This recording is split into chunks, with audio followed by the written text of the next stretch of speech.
woolly bear.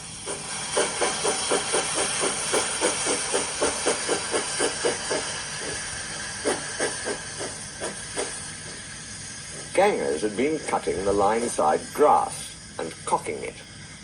The fat controller sells the hay to hill farmers who want winter feed for their stock. At this time of year, when Percy comes back from the harbour, he stops where they have been cutting. The men load up his empty wagons, and he pulls them to Farker. Toby then takes them to the hills. The farmers collect the hay from Toby's top station. When in the wagons, the hay is covered to prevent it blowing about, but on the line side, it is stacked in the open air to dry. Whee! Percy gave his ghostly whistle. "Don't be frightened, Thomas," he laughed. "It's only me." "Your ugly phiz is enough to frighten anyone," said Thomas crossly. "You're like..." "Ugly indeed! I'm..." "A green caterpillar with red stripes," continued Thomas firmly. "You crawl like one too." "I don't." "Who's been late every afternoon this week?" "It's the hay." "I can't help that," said Thomas. "Time's time, and the fat controller relies on me to keep it. I can't if you crawl in the hay till all ours." "Green caterpillar indeed," fumed Percy. "Everyone says I'm handsome. Or at least nearly everyone.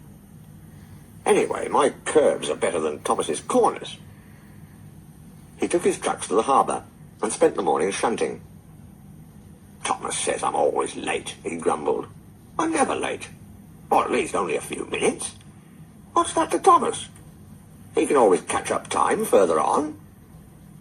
All the same, he and his driver decided to start home early.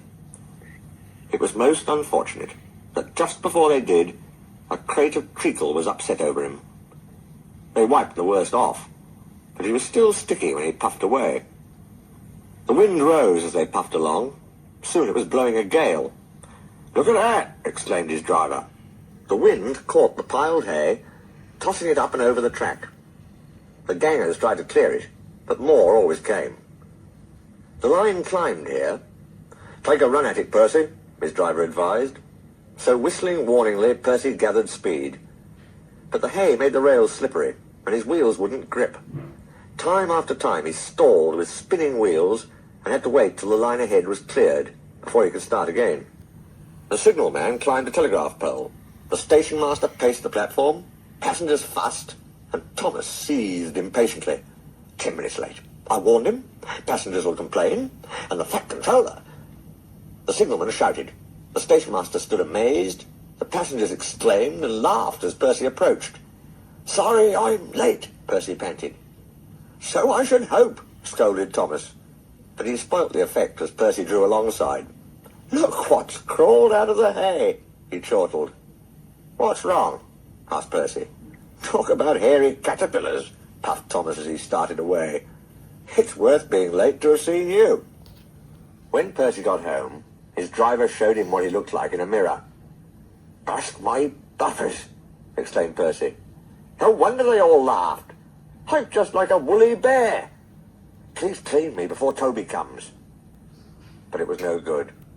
Thomas told Toby all about it, and instead of talking about sensible things like playing ghosts, Thomas and Toby made jokes about woolly bear caterpillars and other creatures which crawl about in hay.